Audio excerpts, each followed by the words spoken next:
So before you learn a Frisbee, you want to make sure that you have a butterfly kick and maybe even an aerial. The reason for this is the Frisbee is actually a tucked butterfly kick, but the aerial is pretty much an inverted butterfly kick. So if you want your Frisbee to be a little more inverted, you can treat it a little more like a tucked aerial. So when you have a butterfly kick, getting into this trick is really easy. I suggest one out of two ways when you learn it. Number one, you can start at it from standing. Number two is you do a little spin thing to get into it, and I'll show you what that looks like. So I'm basically just doing two half turns and separating it by putting my right foot over. So I'm just putting my right foot over, hopping on it once, and then going into the Frisbee. This little trick can give you a lot more power, but it can also throw your Frisbee out of control. So make sure you pick the right setup.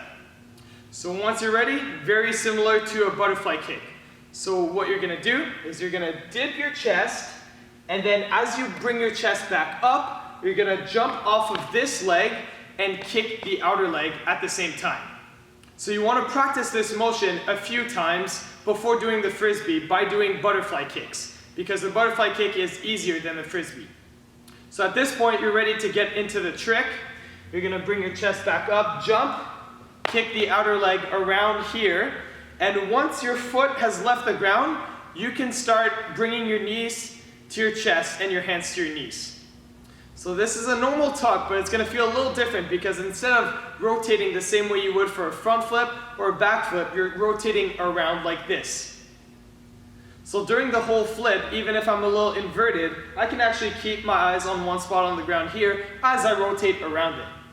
So you're just gonna rotate around in the tuck position as you keep your eyes on one spot on the ground, and at the end, about 3/4 way into the trick, you can actually release from the tuck.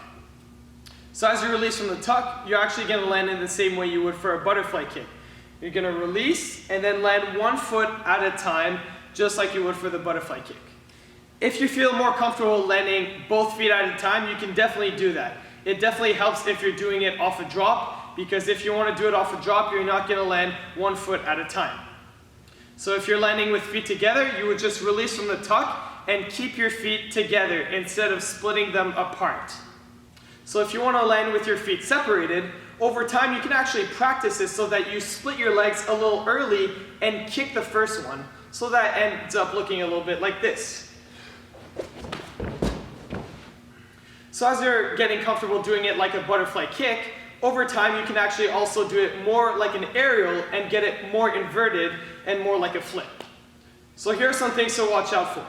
The first thing is some people, as they dip down, they don't jump back up enough and they shoot straight down during the Frisbee. So you want to make sure that after you dip down, you really jump back up with this leg.